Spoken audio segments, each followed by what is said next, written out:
I am your captain for this 2-hour pleasure cruise, where we are dedicated to the fight and the preservation of freedom regardless of the cost.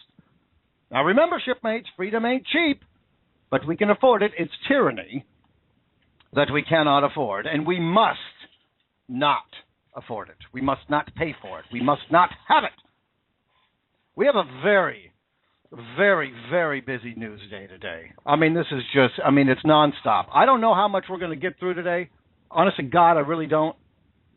And I digress like a freaking madman. So,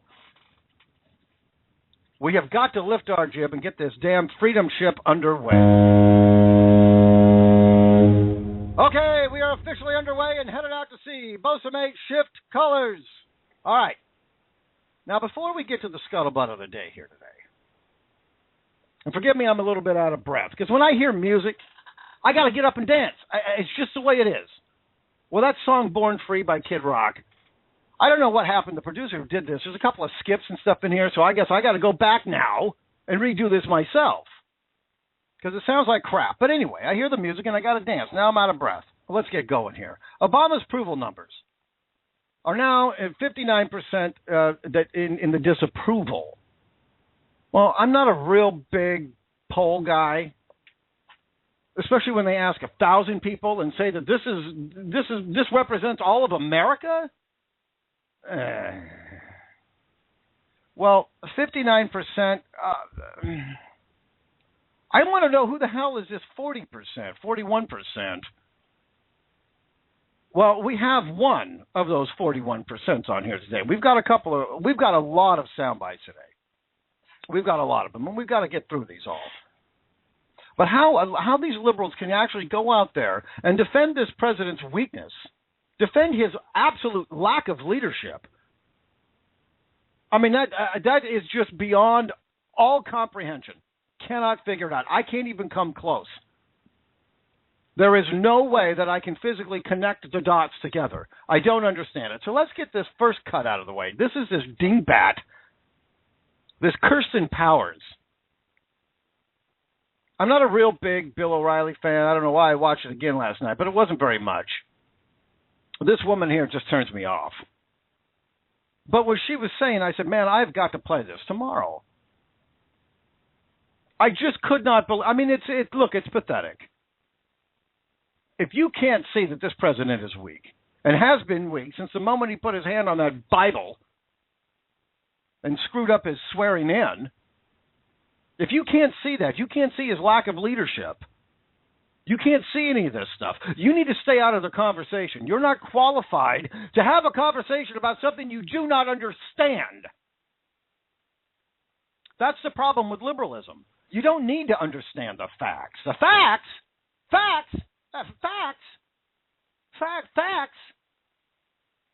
Truth, evidence. Who the hell is this guy over here talking about facts and evidence? What the hell's the matter with you, you big hater? Facts. Yeah, facts. You know, things that are true versus things that are stuck into your head because you watch television and you listen to your little college professor. Let me tell you something about these college professors. And now, this isn't about every college professor, but it's far too many of them. Most of these knuckleheads are only a college professor because they can't get a job anywhere else. And these people, that's college professor. They don't lie. They're smart. They got a piece of paper with their name on it. Yeah, I got a piece of paper with my name on it, too. Now what? So let's get this first cut out of the way. If you haven't lost your breakfast already, your bacon and eggs are just about to come up. That's now for top story night reaction. Join us in Washington, Fox News analyst Kirsten Powers. So how do you explain the 53% number, Kirsten?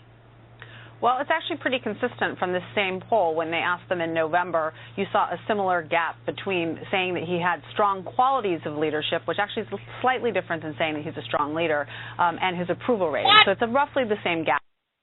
Roughly the same gap? What the hell are you talking about, you idiot? This Kirsten Powers, I'm sorry, but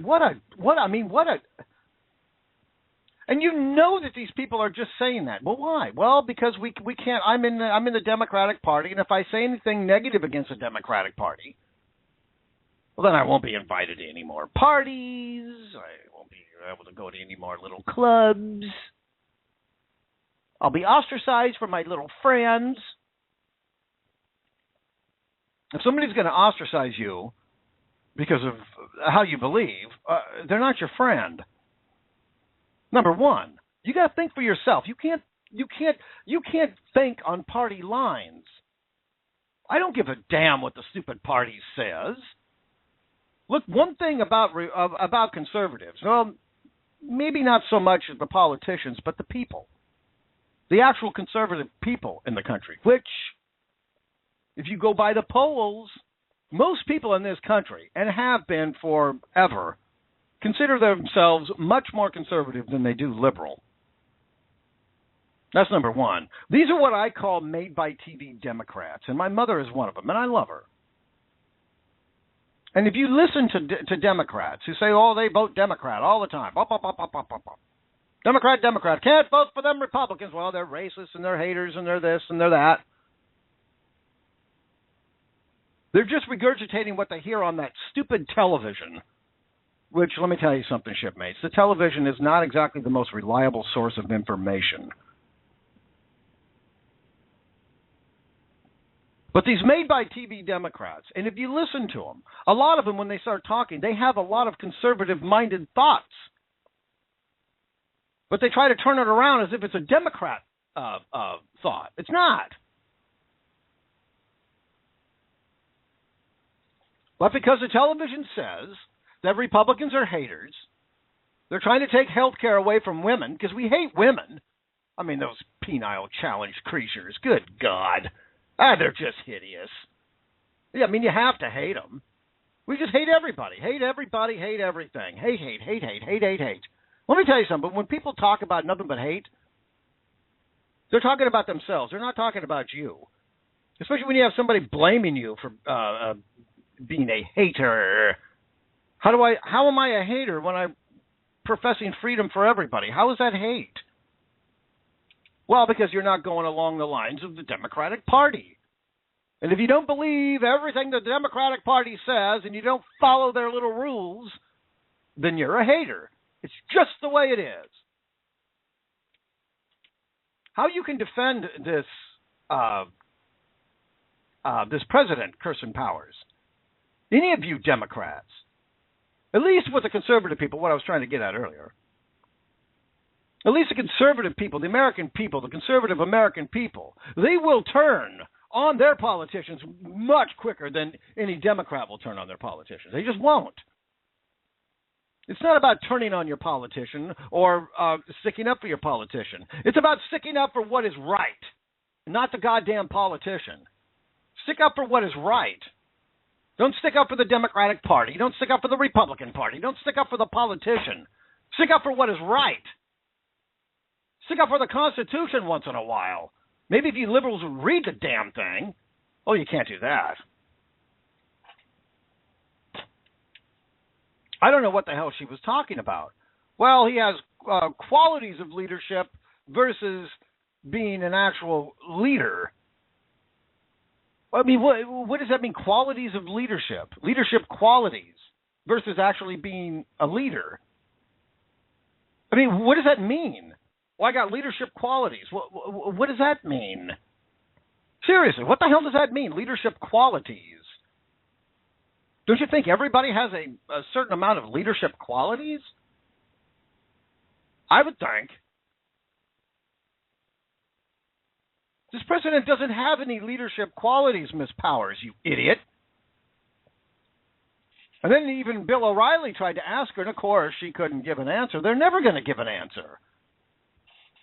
If they give the truth, they're going to expose themselves. That's why the truth and evidence and facts and this kind of stuff, those are dirty words to a liberal. We can't have that. All right, let's get this second cut out of the way. This is guaranteed. If you haven't lost your bacon and eggs now, this one.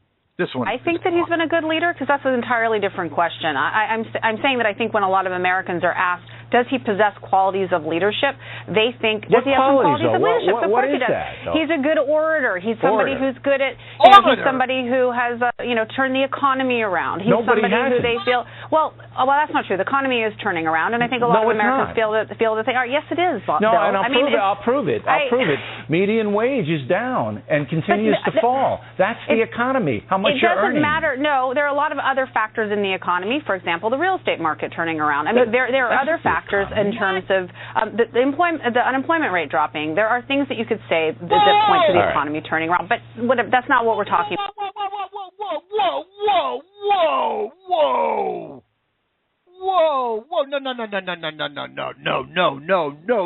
no. I am sick and tired of this mantra. They just go out there and they just tell you that it's rosy and you're just supposed to accept it. And the more that you hear that it's rosy, well, then you're just going to naturally believe that it's rosy. Really? Tell that to the 91.5 million people that are out of work and have been out of work since this son of a bitch took office. Tell them how rosy it is. Go to their house for dinner one night when you see nothing on the table. Tell them how goddamn rosy it is. The unemployment rate is only going down because those people that were collecting unemployment insurance, the unemployment insurance ran out. And so did their jobs. Figure out the numbers there, Miss Powers. 91.5 million out of work or underemployed. What's the difference? I mean, if you're working at McDonald's for minimum wage, when you used to be a lawyer, you're unemployed. Tell that to these people. 91.5 million people. Now, we have what, roughly 325 million people in this country? Well, not every one of those are qualified to be in the workforce. There's a lot of babies, a lot of retired people. So 91.5 out of probably, I don't know, maybe 250 million people, roughly thereabouts. That's a hell of a lot more than 6.7%, Miss Powers. Can you add? Can you subtract? Well, no. Obviously you can't. Mathematics to a liberal. Mathematics to a liberal is very confusing to them. That's why they invented Common Core. Has anybody seen any of this Common Core? You know you've heard me talk about it. We talked a little bit about it yesterday, about the Second Amendment. It's all part of Common Core. They're rewriting history. Those are your children going to these schools, and these teachers are rewriting history. They're lying to your children. And now your children believe it. And when you tell them that they're wrong and you show them that they're wrong, you're a hater. And I've got a lot of friends in the theater. Let me tell you something. In the theater, there are liberals. And they're blind, every single one of them. Flat refuse to acknowledge the facts. Flat refuse to acknowledge the evidence. You show it to them. Nope, that's not it. Nope, that didn't happen. What do you mean it didn't happen? Right there's the evidence. It's right here. No, that didn't happen. And when you call them on it, it's your fault for calling them on it. See, because Democrats are right, everybody else is wrong. That's the way it is. It's settled, damn it. It's settled law. Democrats are right, everybody else is wrong. When has a Democrat ever been right? Give me one policy that the Democrat Party has put into place in this country in over a century that has been beneficial to the American people. Give me one. You can't. Oh, Social Security? Well, that's a good idea. That's been beneficial to the American people. But was that before or after the government bankrupted it, like they did with Medicare? Social Security is a good idea, but when the government mismanages it, takes the money, borrows it, pays for other things, doesn't have enough money to put it back, more people are collecting on it that are putting into it, how do you expect it to stay solvent? You don't, and it won't, and it can't, and it isn't. But yet our policies are great. Yes, oh yes, we make the great policies. And for this president to be a good orator, first of all, I don't find his delivery, his rhythm of speak, I don't find that, well, first of all, it's irritating. I can't pay attention to it. It's boring. It's disingenuous. It's pathetic. It is boring. He's not a good orator.